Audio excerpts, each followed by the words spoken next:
Buenos días a todos, bienvenidos a nuestro seminario en línea, Plusvalías, qué son y cómo podrían financiar nuestras ciudades.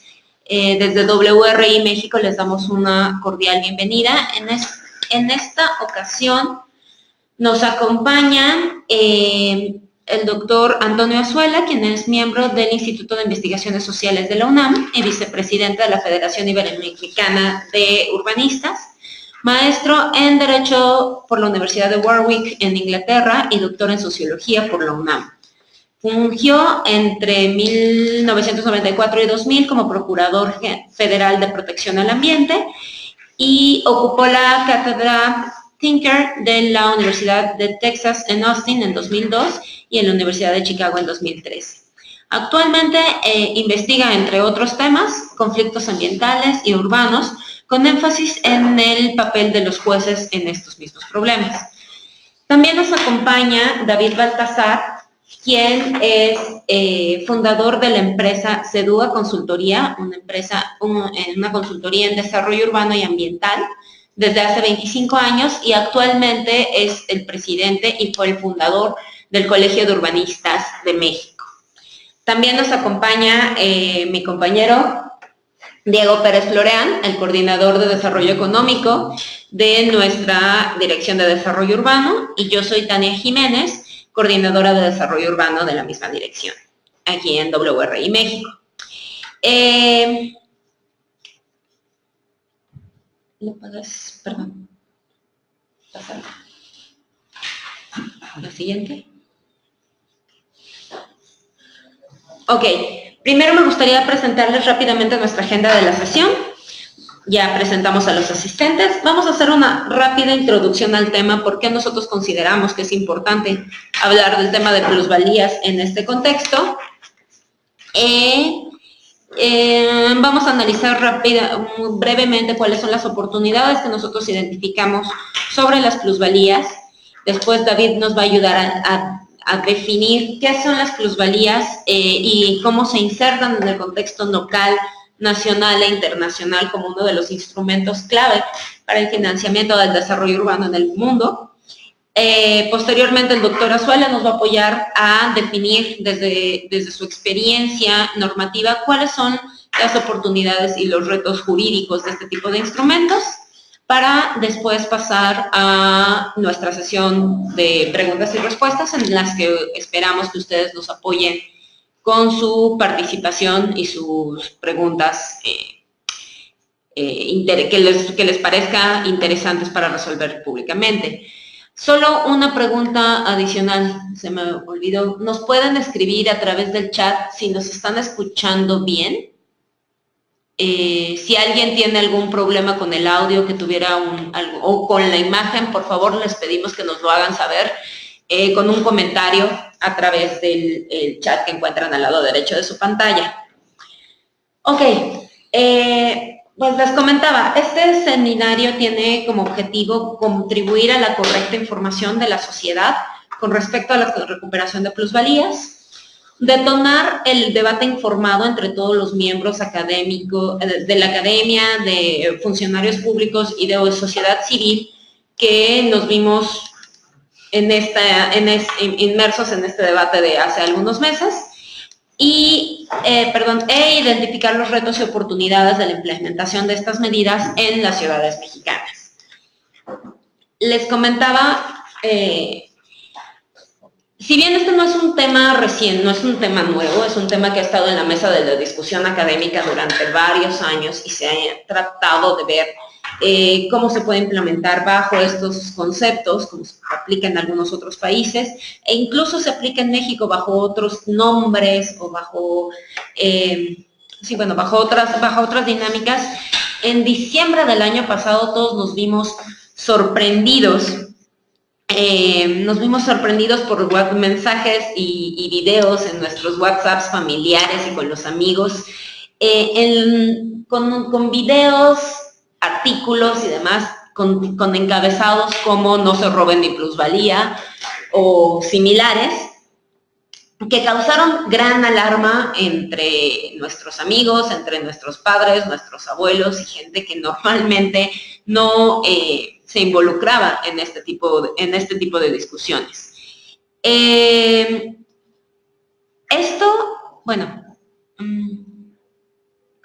Nosotros, a pesar de lo que vamos a discutir posteriormente sobre las interpretaciones que se estaban dando a este tipo de propuestas, lo que nosotros identificamos como una gran oportunidad es que es una de las pocas veces en las que los ciudadanos de a pie, de todos los niveles, nos involucramos activamente en algún tema de política pública.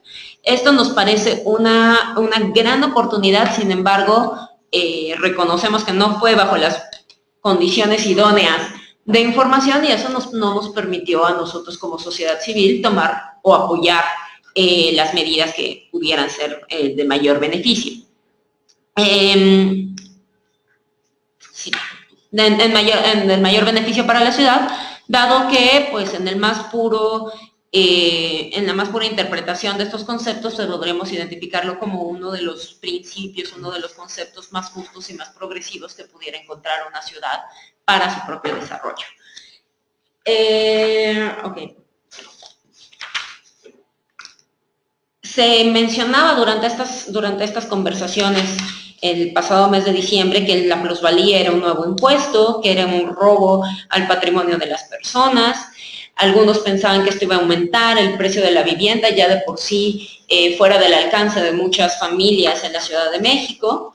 No quedaba claro a quién se le iban a cobrar estas plusvalías, en qué momento, y mucho menos quién lo iba a hacer y para qué motivos o para qué tipo de medidas le vamos a hacer. Esto, en adición a nuestra ya tradicional y natural desconfianza de nuestros gobiernos, pues se volvió en esta pequeña bomba, en esta pequeña explosión mediática que nosotros queremos tratar de aclarar, contribuir a aclarar en esta sesión con la ayuda de nuestros especialistas. Ahora mi compañero Diego nos va a platicar rápidamente sobre cuáles son las oportunidades que WRI identifica dentro de este instrumento. Gracias, Olga. Buenos días a todos. Muchas gracias por acompañarnos en este seminario, que creo que es una muy buena oportunidad para poder brindar mayor información sobre el mecanismo de recuperación de plusvalías. Contamos con dos especialistas en la materia que nos van a ayudar a aclarar muchas dudas. Por mi parte, yo quiero comentar un poco más sobre el contexto fiscal que viven las administraciones locales en materia de ingresos propios y las oportunidades que vemos en cuanto a la generación de una agenda de desarrollo local, una agenda fiscal más independiente de nuestros municipios e incluso la oportunidad que da la recuperación de plusvalías para generar una agenda paralela de transparencia, rendición de cuentas y, por supuesto, sanción en la aplicación de estos recursos de manera opaca, ¿no? En general, uno de los principales argumentos que se dio en el mes de diciembre sobre esta recuperación de plusvalías como un elemento muy negativo fue que los mexicanos estamos cansados de pagar tantos impuestos, que ya pagamos demasiados impuestos y esto, aunque realmente la plusvalía es un elemento que no necesariamente, o que más bien no es un impuesto, sino que tiene diferencias técnicas muy importantes, pues al final se traduce en que la gente no quiere desembolsar más dinero en su bolsillo para aportar a las arcas gubernamentales. No importa quién esté cobrando esta recuperación, no importa de qué se trate, la gente está harta de pagar tanto dinero.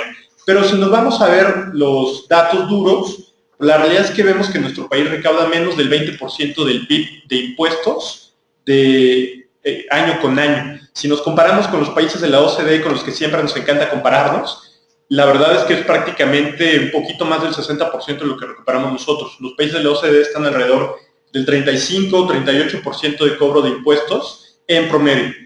Aún comparándonos con otros países de América Latina, México está por debajo del promedio de América Latina, que recauda alrededor del 22 o el 23% del PIB en impuestos cada año, incluso abajo de países como Chile y Colombia, y a niveles muy similares de países como Honduras. Es decir, tenemos una baja recaudación de impuestos a nivel general.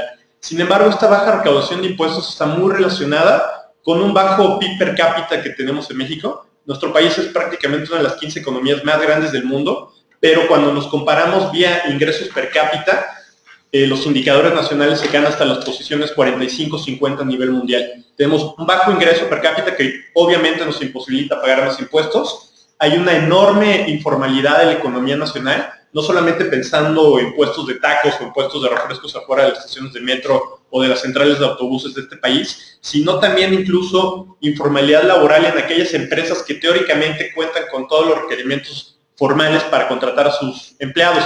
Hay mucha gente que trabaja por honorarios y esto imposibilita la recaudación apropiada de impuestos, por ejemplo.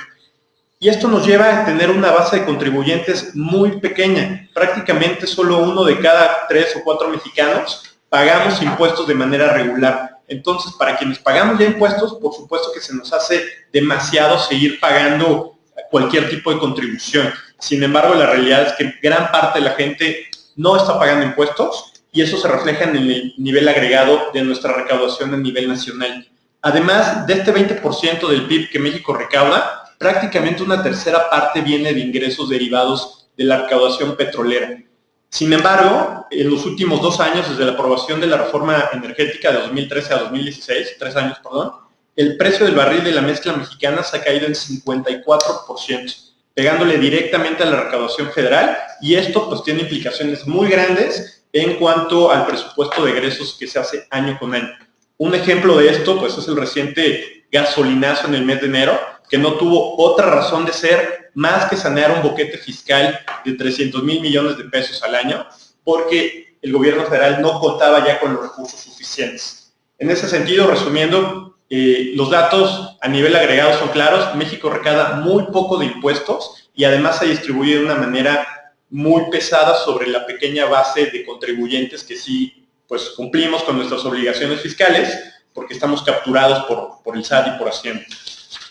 Luego, si nos vamos a la agenda subnacional, desde la década de los 80, nuestros municipios prácticamente son los encargados de pagar todas estas contribuciones relacionadas con los servicios públicos, y esto tiene más o menos un costo del 40% de sus gastos. Es decir, de cada 100 pesos que gastan los municipios, prácticamente 40 pesos, se van al pago de servicios públicos municipales. Sin embargo, ellos tienen una recaudación muy baja. Solamente 1 de cada 6 pesos del presupuesto de los municipios en México son ingresos propios. Los demás vienen aportados por la federación, ya sea vía participaciones o vía aportaciones. Y esto es como cuando éramos más jóvenes y nuestros papás nos daban una mesada. Esa mesada venía prácticamente condicionada a hacer tales cosas. Este dinero es para tus libros, este dinero es para tu transporte, y nosotros teníamos una autonomía fiscal, digamos, muy pobre. Esto mismo pasa en nuestros municipios. Si solamente 1 de cada 6 pesos que se recaudan son ingresos propios, esos otros 5 pesos casi siempre vienen amarrados ya a fondos muy específicos, a fondos para la seguridad, a fondos para la educación, a fondos para la infraestructura, etc. Y poco dinero nos queda para financiar los servicios públicos que son los de primera necesidad para las personas: recolección de basura, bacheo, jardines, parques, etcétera, ¿no? La recaudación del impuesto predial en México, aparte que es baja, tiene un alto nivel de evasión fiscal. Prácticamente solo se recauda el 60% de lo que se debería cobrar. Y esto lleva a que nuestro país, en términos agregados, solamente recaude 0.14% del PIB como concepto de impuesto predial. Los países de la OCDE tienen una recaudación 6 veces mayor, e incluso países como Uruguay o Colombia tienen una recaudación 5 veces más grande que nuestro país. Es decir, recaudamos poco en el agregado federal y nuestros municipios recaudan todavía menos dinero de ingresos propios para poder financiar los servicios públicos más elementales. Es necesario entonces generar una agenda de desarrollo local y una agenda fiscal propia que fortalezca las finanzas municipales para poder mejorar la provisión de servicios, de infraestructura y de equipamientos. En ese sentido, creo que las plusvalías representan una gran herramienta para poder fortalecer estos ingresos locales. Sobre todo, si también cuando volteamos a ver el presupuesto de este año. La SEDATU el año pasado impulsó la aprobación de la nueva Ley General de Asentamientos Humanos, que fue aprobada de una manera, por decirlo menos, rara y expedita en el Congreso mexicano. Sin embargo, los presupuestos destinados para este año de SEDATU para el tema de urbanización, para el tema de vivienda, para el tema de desarrollo regional, cayeron en promedio 39%. SEDATU va a recibir menos presupuesto este año que en 2016 en un monto de 39%. Por si fuera poco, los fondos metropolitanos, que de repente son de las pocas estrategias que tenemos en México para coordinar a los diferentes municipios y hacer infraestructuras conjuntas, equipamientos compartidos, este año tuvieron un recorte presupuestal de 60% en términos reales.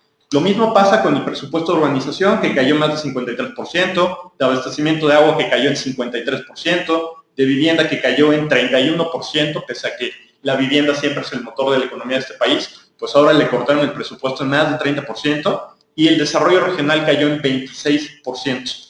Alcantarillado, drenaje se redujo en más de 20%, el transporte por carretera en casi 50%, y la reducción en estrategias para mejorar la contaminación, para mejorar los niveles de contaminación en México, también se redujo en prácticamente 1.1%.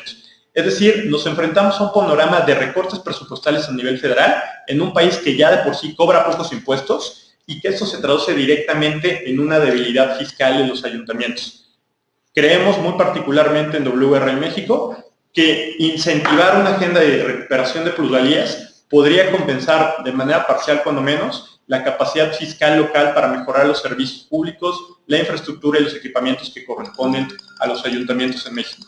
Por eso este seminario representa una buena oportunidad para empezar a generar ideas. Y de hecho no es una... me apuro ya porque me están contando el tiempo y no queremos quitarle más tiempo a David y a Antonio.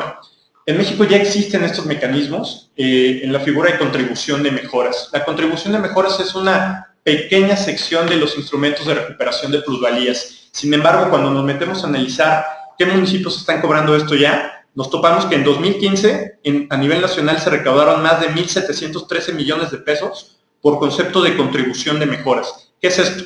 Cuando un gobierno va y pavimenta la calle, cuando un gobierno va y mete una infraestructura de transporte, de saneamiento, etcétera, genera beneficios, externalidades positivas a los vecinos que se encuentran viviendo cercanos a esta nueva infraestructura. La contribución de mejoras no es otra cosa más que un cobro que no necesariamente es obligatorio para que estos vecinos que se benefician de esta infraestructura nueva aporten un poco más de dinero para el financiamiento de esta misma infraestructura.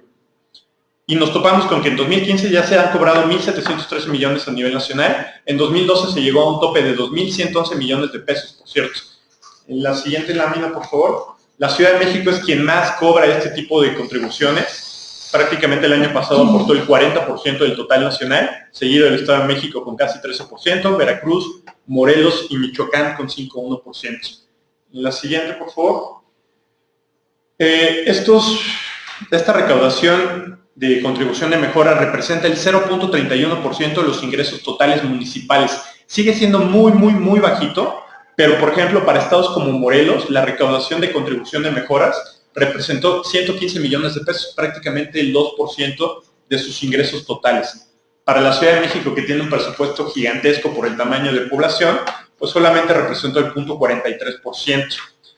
Pero, repito, sigue siendo la entidad federativa que más cobra contribuciones de mejoras. Entre 89 y 2006, prácticamente la Ciudad de México cobró 11,000 millones de pesos por contribución de mejoras en términos reales en ese lapso de 17 años. Es decir, los mecanismos ya están existiendo, no nos tienen por qué espantar la generación de un instrumento de recuperación de plusvalías, porque ya hay muchas entidades que lo han venido haciendo desde hace bastantes años. Sin embargo, necesitamos mejorar este tipo de instrumentos, ampliar su cobertura y su capacidad para poder incrementar los recursos propios de los ayuntamientos y con esto mejorar la infraestructura, equipamientos y servicios provistos por nuestras autoridades locales. Y me callo ya para hacerle la palabra a David, por favor. Muchas gracias. Muchas gracias, Diego. David, por favor, ¿nos puedes ayudar a explicar qué es esta cosa de las plusvalías? Sí. Gracias, muy buenos días. Gracias a WRI México y aquí para compartir la mesa con Antonio, que nos ha apoyado mucho también ahí en el colegio.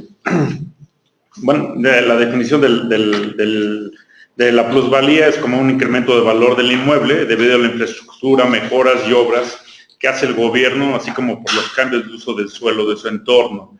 Esto ya se ha platicado, como bien lo han comentado, pero sobre todo ahorita queremos hablar más de una manera más simple, más de un lenguaje ciudadano, no tan técnico, sino que nos pueda dar la oportunidad de entender que la plusvalía, eso se paga en muchos países y cómo se va creando un valor de un inmueble sin realmente que es externo al propietario, ¿no?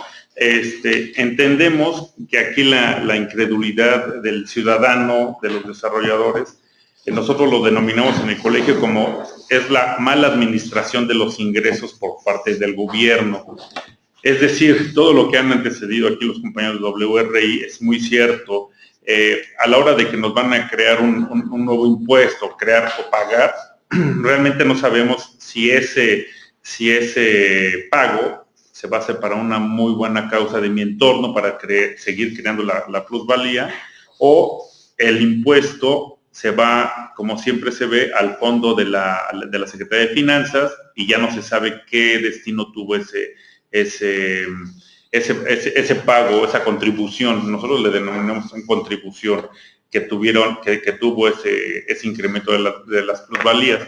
Y en muchos se decía que la plusvalía no la generaba el gobierno, no la genera la ciudad más bien, no la genera la ciudad, pero la plusvalía la genera en parte también el propietario con las mejoras que hace de sus casas, pero principalmente la plusvalía se genera por todo lo que la ciudad le da en su entorno, al exterior. Y un caso palpable, típico, que con eso se desmorona mucho de todo lo que se estuvo argumentando.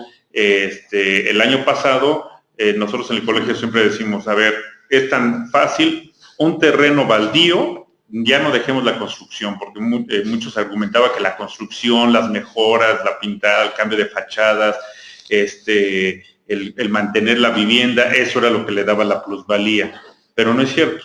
Lo ponemos y con eso demostramos que la plusvalía la genera la ciudad. Un terreno baldío, como tal, puede quedarse 5, 10, 15, 20, 25 años, ese mismo terreno, y el valor del terreno, en teoría, y ahora sí que en teoría de rentas, debería de ser el mismo. Si se pagó a 1 millón hace 5 años y ahorita vale 3 millones, o 2 millones, no se le hizo absolutamente nada a ese terreno. Entonces aquí vemos que la plusvalía la genera cuando al cabo de 5 o 10 años se cambia, se quiere vender ese predio y tiene el valor de 2 millones, ahí ese valor, esa plusvalía se la generó la ciudad por todas las mejoras que se realizaron con introducción de líneas de Metrobús, de algún centro comercial, de alguna escuela, cambios de uso de suelo, o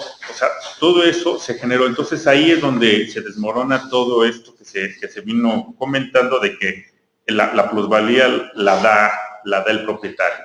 Sí la genera en una porción, como también lo comentó el maestro Carlos Morales en un evento que se tuvo ahí en el Colegio de Urbanistas, pero estamos hablando de un 15% del valor de la plusvalía, 10%.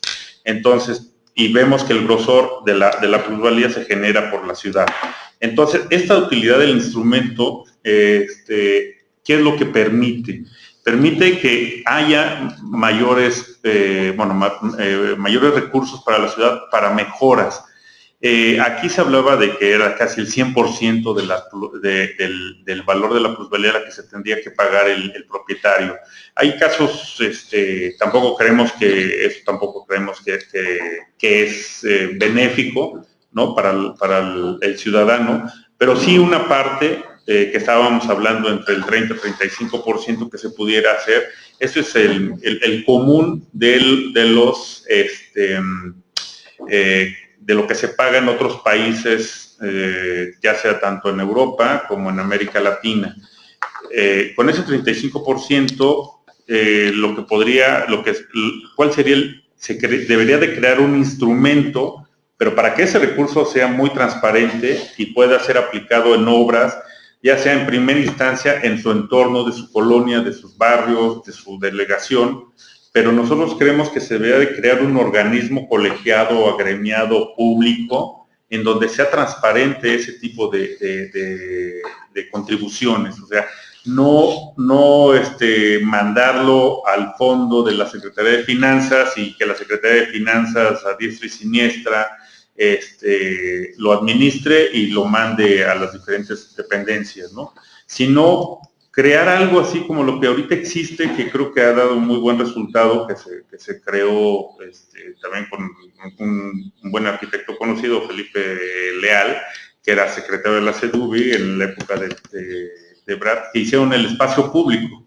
Y el espacio público se maneja de una manera un poco más independiente, hace sus proyectos con recursos, pero va dando resultados. Algo semejante también poder crear como un instrumento, un organismo, con instituciones que sean muy profesionales, profesionales éticamente, pero que también la ciudadanía participe para que esos recursos realmente son recursos que podrían ser transparentes y ver las mejoras, porque la incredulidad del ciudadano yo creo que también radicó mucho en eso, ¿no? Aparte de todo el terrorismo mediático que se generó. Entonces, dentro del marco internacional, nacional, creo que tenemos grandes aportaciones. El año pasado tuve la oportunidad de asistir por parte de la alcaldía de Medellín, en donde nos mostraban ahí al colegio este tipo también de instrumentos. Hay un organismo independiente del gobierno que se encarga tanto de la planeación como de ejecutar las obras, de todas las mejoras ahorita con todo esto que se comenta del resurgimiento de Medellín y todas las grandes obras que se hace, es parte también por la plusvalía, pero gran parte por este organismo que es independiente al gobierno, o sea, todo lo que son las escaleras eléctricas, todo lo que es los teleféricos, todas las mejoras de parques lineales, el empoderamiento y resurgimiento de los barrios que estaban marginados. Eso es gracias también a parte de la plusvalía y de aportaciones que propias empresas van deduciendo, en vez de pagar los impuestos, lo van contribuyendo a ese organismo, ¿no? Y ese organismo, muy claro, muy transparente, hace ese tipo de obras y que no va ligado tampoco a los periodos gubernamentales o de gobierno, ¿no? Eso es muy importante. No dependen de una línea política para elaborar ese tipo de proyectos. Entonces, y otro factor muy importante es que involucran a la ciudadanía a autorizar ese tipo de obras y proyectos. Se hace mucho trabajo en conjunto con la ciudadanía, que yo creo que eso es lo que estaría también faltando si se crea este instrumento, y que ahorita con la constitución de la Ciudad de México creo que es muy importante que podamos seguir trabajando en este esquema para poder aportar ya en las leyes secundarias la aplicación de este tipo de instrumentos, ¿no? Entonces, ahorita dejo aquí la participación para que pueda seguir Antonio Azuela. Gracias. Muchas gracias, David. Ahora veamos con el doctor Azuela cuáles son las complicaciones jurídicas de esto, que en esencia y técnicamente pues, suena muy sencillo relativamente. Pues vamos a ver cuáles son los principios jurídicos que nos respaldan. Sí. Por favor. Gracias, Tania. Muchas felicidades a WRI por la organización de este seminario. Gracias por la invitación. Yo en estos 10 minutos voy a hacer algunos antecedentes históricos de cómo se usó esto en México, en particular en la Ciudad de México, y voy a terminar sobre cómo quedó en la Constitución de la ciudad el tema después de este escándalo mediático que ya en el futuro habrá oportunidad de saber exactamente qué pasó, pero que sí nos tomó desprevenidos como ciudadanía en un tema que estaba olvidado. Entonces comienzo con la historia. En la Ciudad de México, desde los años 30, existieron ingresos públicos para financiar el desarrollo urbano que se aplicaron con mucha facilidad porque se daban en el contexto de un crecimiento horizontal. En el siglo XX la Ciudad de México crece horizontalmente y la planificación consistía en apertura de avenidas. y había un impuesto que se llamaba Impuesto por Obras de Planificación, que después fue cambiando de nombre, que era para recuperar el costo de las obras, tomándolo del incremento de valor de las propiedades vecinas. Pongo un ejemplo, la Avenida Universidad. La Avenida Universidad conecta Ciudad Universitaria con la mancha urbana. Hay una gran cantidad de predios rústicos en el camino, y a la hora que se traza la Avenida Universidad, los predios colindantes tienen un incremento espectacular de precios. Se financia cobrándole a los propietarios ese incremento de precios. Cuando fue combatido este impuesto en la vía judicial, la Suprema Corte de manera sistemática declaró que era perfectamente constitucional. E incluso hay una tesis en donde dice que la contribución de mejoras y el impuesto de plusvalía hay que pagarlas las dos. Hay una colección de 9 tesis que puedo poner a disposición de ustedes. Tenemos una basecita de datos Excel.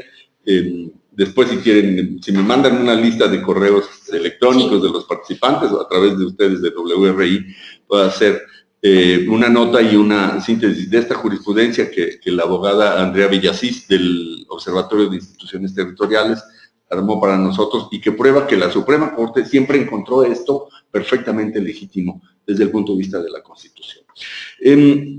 Era muy fácil hacerlo en los tiempos de la expansión horizontal. Cuando la ciudad crecía horizontalmente, era muy obvio que la apertura de una avenida generaba un valor a un predio rústico que era totalmente inesperado. El siglo XXI es el siglo del crecimiento vertical. La Ciudad de México, salvo su periferia en el Estado de México, la Ciudad de México como entidad federativa, no puede crecer horizontalmente. El futuro de la Ciudad de México es el crecimiento vertical y el reto de una política de recuperación de plusvalías es hacerlo en el contexto del crecimiento vertical. Es decir, sí hay un espacio para las contribuciones de mejoras por obras que incrementan el valor, pero el futuro de la recuperación de plusvalías está sobre todo en el incremento de valor que tiene un predio cuando hay un cambio de normatividad. Si yo tengo en Narvarte un predio en donde puedo construir 3 pisos, tiene un valor X. Si de repente puedo construir 30, y estamos hablando de, eso es lo que está pasando hoy en la Ciudad de México. Es un incremento de valor espectacular. Y a la hora que yo construyo esos 27 pisos de diferencia, no solo voy a tener una ganancia enorme, sino que voy a impactar el entorno urbano. Y voy a meterle a la ciudad presiones que yo debería de compensar. Entonces, para el siglo XXI tenemos que pensar esto de una manera diferente, en términos del crecimiento vertical, que además tiene el reto de la oposición vecinal. No nos gusta que construyan en nuestras colonias grandes edificios, entonces tenemos que conciliar esas dos cosas.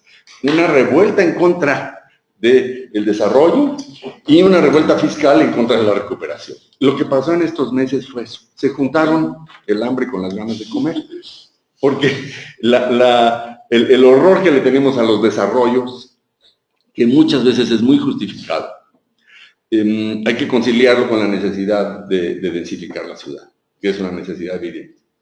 Pero además ocurrió esto de los impuestos. Entonces, lo primero que hay que decir es que no son impuestos. Y voy a tratar de ser muy breve en distinguir los impuestos de otros ingresos del Estado. El Estado tiene una variedad de ingresos y los impuestos son solo aquellos ingresos que se derivan de actividades que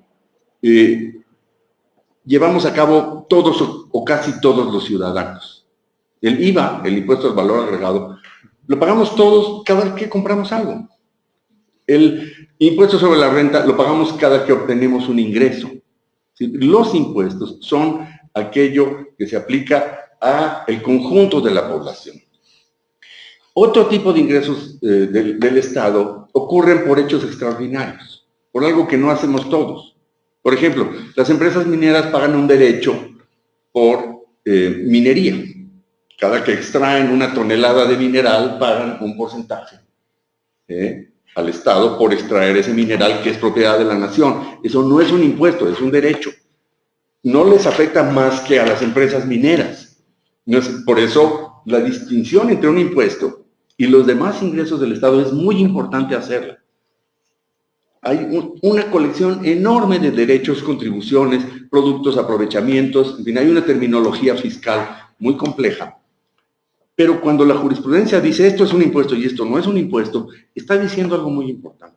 Está diciendo esto es una obligación de todo ciudadano. En cambio, esto es solo para las personas que van a hacer un negocio muy particular, ¿no? La mayor parte de los ciudadanos no tiene por qué preocuparnos cuánto pagan las empresas mineras de derechos o cuánto pagan las empresas de telecomunicaciones por el uso del espectro electromagnético. Es un problema de política económica, es muy importante, pero no es algo que nos afecte a todos los ciudadanos.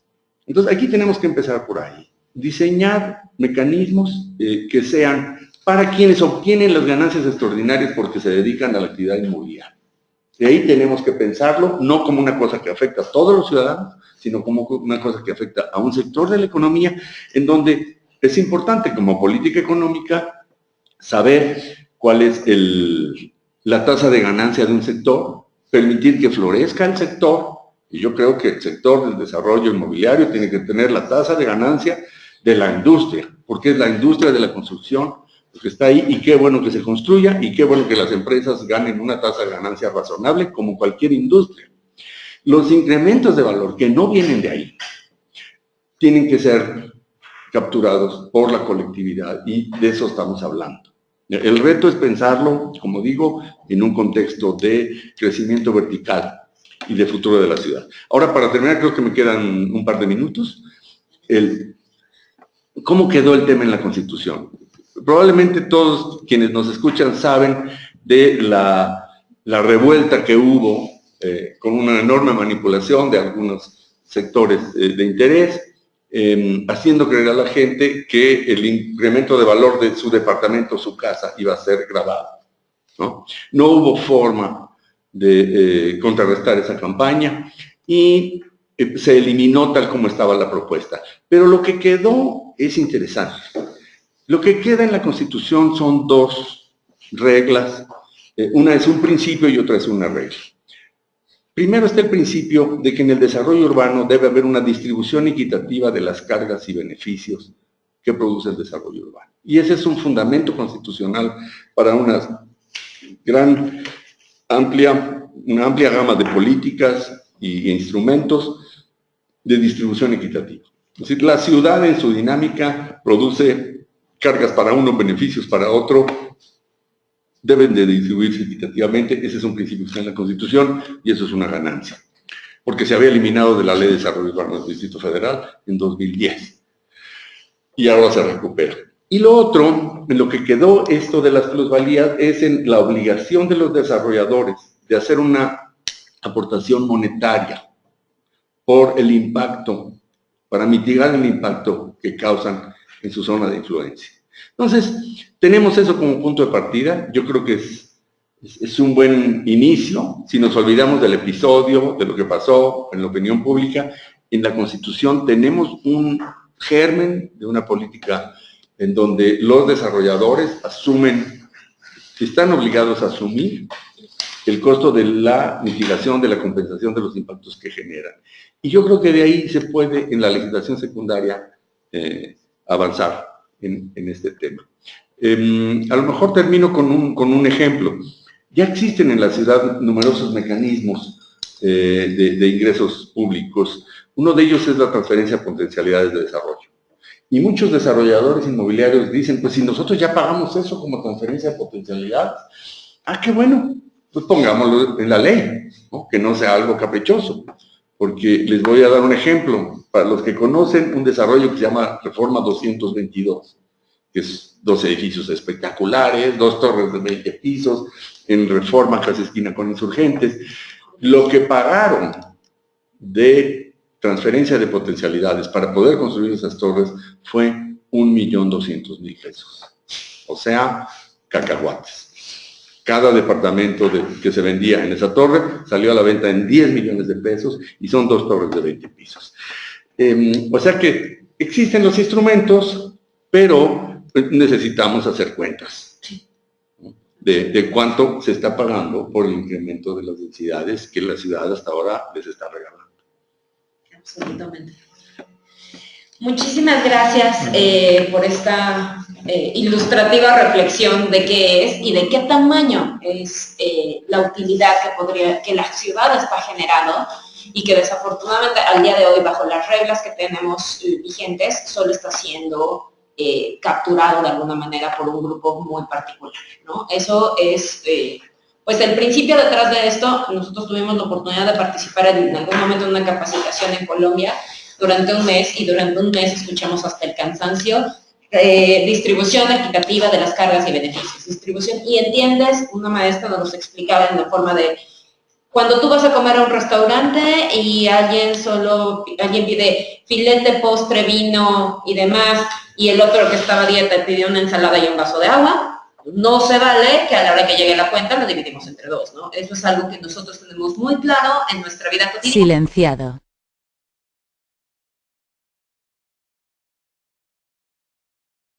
Sonido reactivado. Ok. Sin embargo, cuando estamos hablando de la ciudad, entonces nuestros mecanismos hacen que todos paguemos equitativamente los beneficios que solo unas personas están obteniendo, ¿no? Con esto en mente, me gustaría abrir la discusión a nuestros participantes.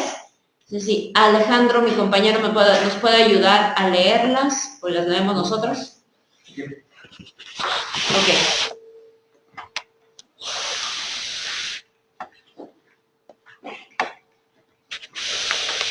Bueno, mientras, yo tengo una muy particular. Entre otras que ya hemos platicado en varias ocasiones. Uno de los sectores que seguramente infiere que reaccionaron de manera negativa ante esta propuesta pudo haber sido el sector de los desarrolladores de vivienda. ¿De qué manera este tipo de instrumentos les puede ayudar a ellos a mejorar sus ganancias? Yo creo que es una forma mucho más transparente que lo que puede existir actualmente, pero ustedes, David, el doctor Rezuela, ayúdenme a ver de qué manera todos somos beneficiados, ¿no? Los vecinos, los ciudadanos, los funcionarios de la ciudad, pero también la industria privada, que es la que detona todas estas inversiones. Digo, es muy claro que el moche, ¿no? O sea, creo que le sale más caro. Yo he platicado con algunos desarrolladores en privado y dicen, es que nosotros no estamos en contra de que se genere. Inclusive para nosotros es mejor porque es más transparente.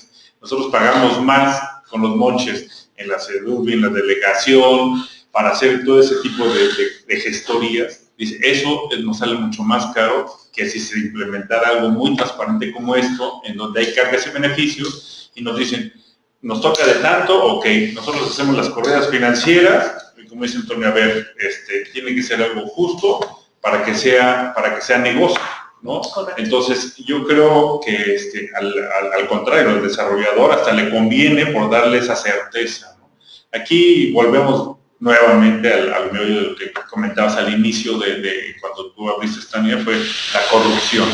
La corrupción es algo que afecta en todos los ámbitos sabidos y por haber, educacional. O sea, ya es una parte, lamentablemente ya es una parte de nuestra educación como individuos, ¿no? Y lamentablemente lo estamos viendo ya desde los niños. Entonces yo creo que esto podría ser, al contrario, benéfico para el propio desarrollador inmobiliario. No sé qué tú opinas. Yo creo que se necesita un pacto social. El espacio del constituyente no pudo ser un pacto social, pero eso no quiere decir que eso sea imposible en el futuro, donde se tiene que reunir la clase política, la clase empresarial, los movimientos sociales, las organizaciones vecinales, a decir, vamos a crear un sistema para transparentar esto, en donde quede claro, los abusos, a los cambios de normatividad en perjuicio de los vecinos, se tienen que acabar. Los abusos de miembros de la clase política a través de prácticas de corrupción se tienen que acabar. Y los abusos del sector inmobiliario, que también existen. Entonces, tiene que ser un pacto, ¿no?, de actores que se miren a los ojos y digan, vamos a apoyar esta ley porque todos lo necesitamos. Y yo creo que es perfectamente viable y lo que se necesita es un liderazgo político de alguno de los tres sectores. Porque si no, esto no se puede crear por una tecnocracia, no pueden ser los expertos, ¿no? Los expertos están para decir cómo tiene que funcionar el animalito, pero el que lo tiene que parir es las grandes fuerzas políticas y con apoyo de la sociedad movilizada. Correcto. Bueno, pues ahora sí damos pie a las preguntas de nuestros participantes. La primera dice, ¿qué se puede hacer para que el gobierno de la ciudad retome el tema de las plusvalías de manera adecuada y con la verdad ante la ciudadanía, considerando que de no hacerlo perdemos tiempo precioso y nuestra ciudad se deteriora más en todos los sentidos? En tanto no contemos con esta herramienta de movilizar recursos para la creación de infraestructuras necesarias para la ciudad. Pues supongo, bueno, tiene que ver con la respuesta que nos acaba de dar usted, ¿no? O sea, tenemos que construir este pacto social y este mecanismo de tomar decisiones hacia esto. Sí, y el próximo round es la legislación reglamentaria que tiene que sacar la Asamblea Legislativa. Es decir, es ya presionar a la Asamblea Legislativa para que ponga en la agenda legislativa el tema de nuevo. Correcto. Una pregunta sencilla. ¿Cuál es la diferencia entre plusvalía y valorización? Yo creo que son sinónimos. Sí, es incremento de valor, valorización. Ahora, ahí quizá vale la pena una pequeña excepción, porque cuando el valor de un departamento crece, gran parte de eso, como ya se mencionó en esta charla, viene de cambios en el ordenamiento urbano, viene de infraestructuras o mejoramientos en infraestructuras cercanas, pero también hay una parte de valorización del departamento, del lugar, de la vivienda, de lo que tú quieras, que proviene de acciones propias del dueño. Esa es una parte quizá que también se tiene que mencionar. No sabría con precisión qué nombre darle, pero si somos muy estrictos, quizá la valorización podría ser un gran componente de plusvalía a través de hechos generadores como cambios de normativa y mejoramiento de las infraestructuras, pero también hay un cierto componente que tiene que ver con las acciones propias del propietario de ese lugar, de lo que estamos hablando aquí y de la forma en que queremos que se recupere parte de esa plusvalía. Estamos hablando única y exclusivamente de las acciones que la ciudad, a través del gobierno, hace vía infraestructura o vía cambios normativos.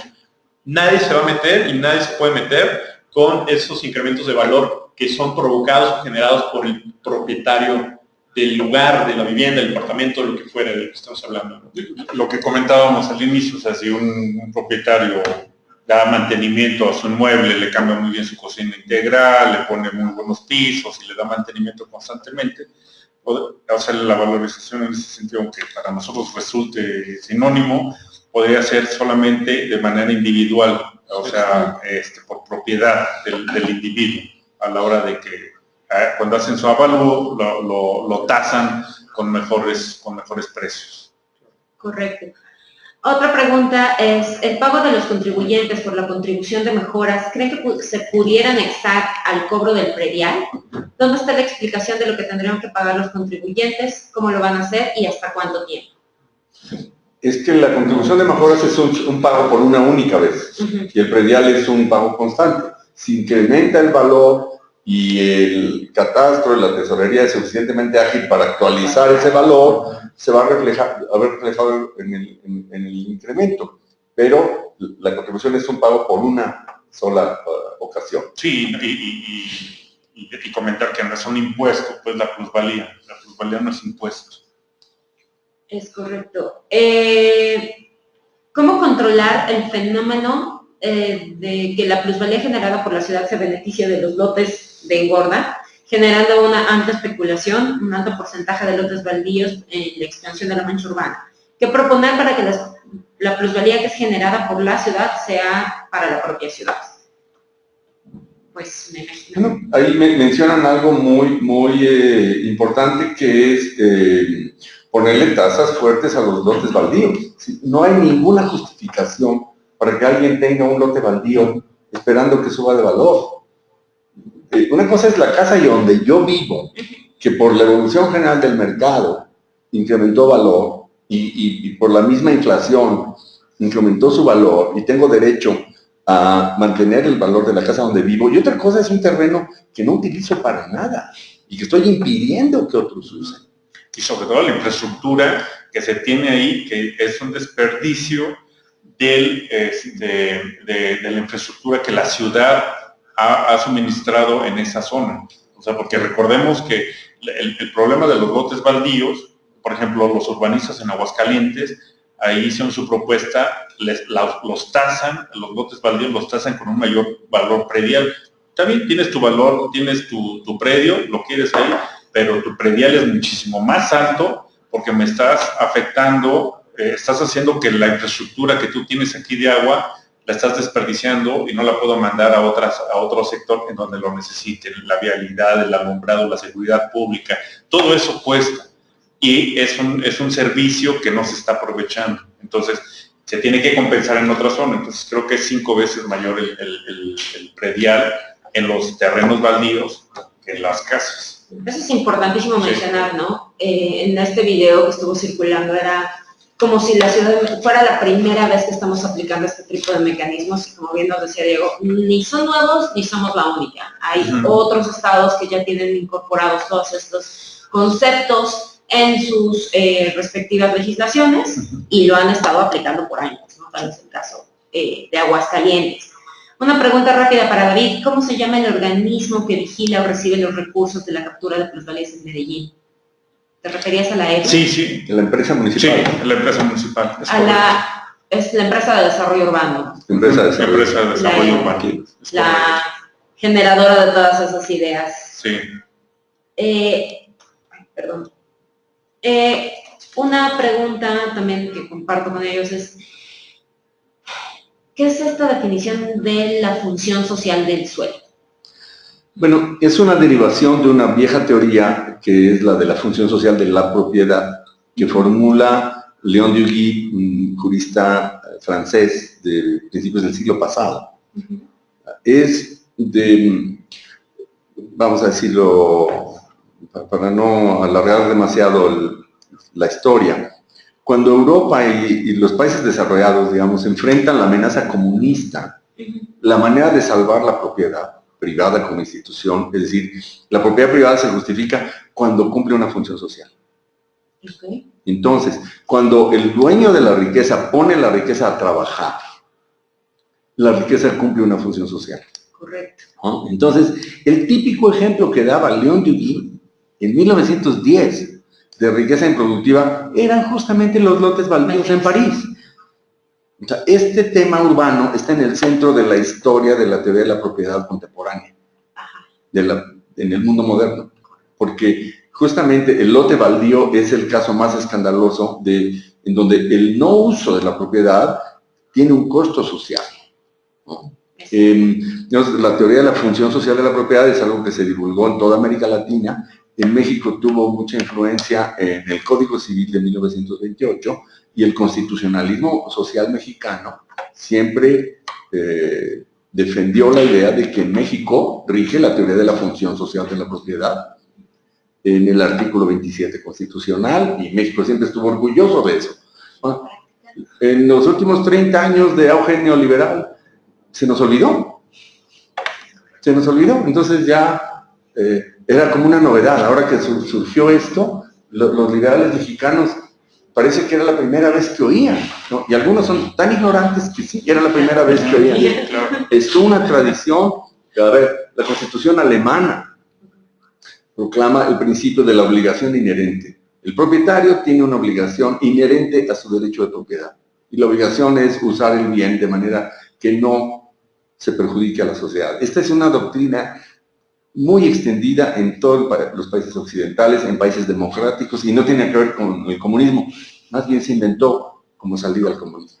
Y ahí haciendo un paréntesis con lo que dice Antonio, esas teorías de hecho tienen una base muy liberal, de los clásicos de la economía liberal, Smith, Say, etcétera. David Ricardo, incluso el propio Marx hablan sobre este tipo de función social de la propiedad, y no tiene nada que ver con la confiscación de la propiedad privada, que fue uno de los argumentos bastante torpes que se esgrimieron en el debate de diciembre, ¿no? son cosas muy diferentes y nadie va a venir a quitarnos nuestra propiedad, sino que es lo mencionó bien Antonio, la ciudad pone condiciones generales de infraestructura para que la ciudad funcione, las entidades económicas operen, y no hacerlo es precisamente violentar ese principio de que todos hemos puesto para que alguien se beneficie, y ese alguien, al no operar su terreno, al no poner en función de su suelo urbano,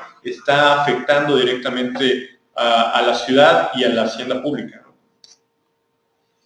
Aquí hay una pregunta. ¿Qué pasa cuando las mejoras del espacio público son realizadas por los mismos ciudadanos? ¿Existe diferencia en la aplicación de este mecanismo en la captación de plusvalías? No solo los ciudadanos, también de repente los desarrolladores son los que urbanizan todos estos predios rústicos de los que hablábamos, ¿no? ¿Cómo se puede manejar este mecanismo? ¿Cómo se puede empatar este mecanismo en los que ya se está haciendo una aportación a la urbanización contra la captura de la plusvalía? Es que sería bueno saber de qué aportaciones ciudadanas están hablando, ¿no? Cuando unos ciudadanos se organizan para cuidar un parque, pues están haciendo algo muy, muy encomiable, y no sé si habría que recompensarlas. Eso habría que ver de qué estamos hablando exactamente. Sí, porque así como que una obra que el ciudadano, digo, a mí me da o me alcanza de lo que he visto en ciudades de México, en otros países, pues puede ser el pintado de banquetas, las fachadas, construcción, la autoconstrucción en los asentamientos irregulares, que se dio mucho en los 80s, pero ahí era un poco la compensación de pagar también con el valor del suelo, la regulación, o sea, era como el gobierno apoyas y nosotros te damos a cambio también la regularización, o sea, todo este proceso del valor real del suelo se pagaba con esas obras. Correcto. Una última, solo para cerrar, porque ya estamos sobre el tiempo. ¿Cómo generar equidad social a través de la plusvalía? Bueno, es que justamente está pensado para eso. Está pensado para distribuir equitativamente, para una distribución equitativa de las cargas.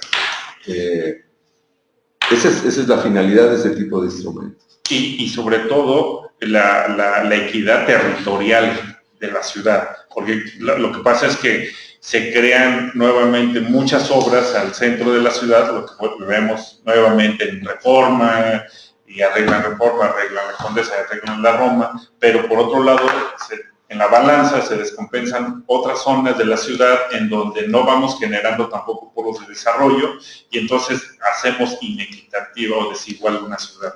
Ese mecanismo sirve precisamente para que la ciudad, si este es el centro financiero, bueno, este es el centro habitacional, pero que tenga, o sea, el ser centro habitacional tampoco es deplorable. Y entonces a veces dicen, es que aquí como son habitacionales no le damos la calidad o los servicios que merecen. Entonces, tiene que ser compensado con respecto a los usos del suelo. Todos los usos del suelo en una ciudad son importantes. Uno sin el otro no existe, ¿no? Pero, ¿qué pasa? Se vuelven zonas habitacionales inseguras, insalubres, con guetos de delincuencia, y entonces el tejido urbano lo va fragmentando, ¿no? Y va a ser ciudades iguales. Correcto, David. Bueno, pues con esta pregunta cerramos, estamos sobre el tiempo. Nos quedaron varias preguntas todavía en la lista, vamos a tratar de responderlas a través de correo. En la página de internet de movilidadamable.org, en la sección de seminarios en línea, ustedes en los próximos días podrán encontrar la grabación de el vínculo para la página de YouTube para descargar esta sesión grabada. También podrán descargar la presentación. Creo que a través de eso también podemos responder a las preguntas que se nos quedaron pendientes. Y bueno, en nombre de WRI México les agradecemos mucho su participación. Si tienen alguna pregunta adicional que deseen que respondamos, por favor dirigirla al correo anterior, a tania.jimenez@wri.org. Y finalmente reiterar la invitación que se ha estado haciendo desde, tengo entendido, hace un par de semanas, a registrarse en nuestro próximo curso de capacitación de formación de líderes en planeación de la movilidad urbana. Es un curso que se desarrolla desde hace 4 años, tengo entendido, en conjunto con especialistas del Banco Mundial. Está dirigido a funcionarios públicos, tomadores de decisiones, no solo de México, sino también del resto de América Latina. Y están abiertas las inscripciones en las próximas semanas para poder arrancar la sesión a distancia en el mes de abril. Son varias lecturas y en el mes de mayo tendrían la sesión presencial de 1 semana en la Ciudad de México. Para ello, dirigirse al correo de mi compañera miriam.monterrubio@wri.org y listo. Con esto cerramos la sesión. El próximo seminario, cómo adaptaron y adoptaron el Código de Conservación de Energía para las edificaciones, las ciudades de Mérida y Guadalajara. Esto será, como siempre, dentro de 2 semanas, a la misma hora, y podrán recibir el vínculo a través de nuestras redes sociales. Gracias.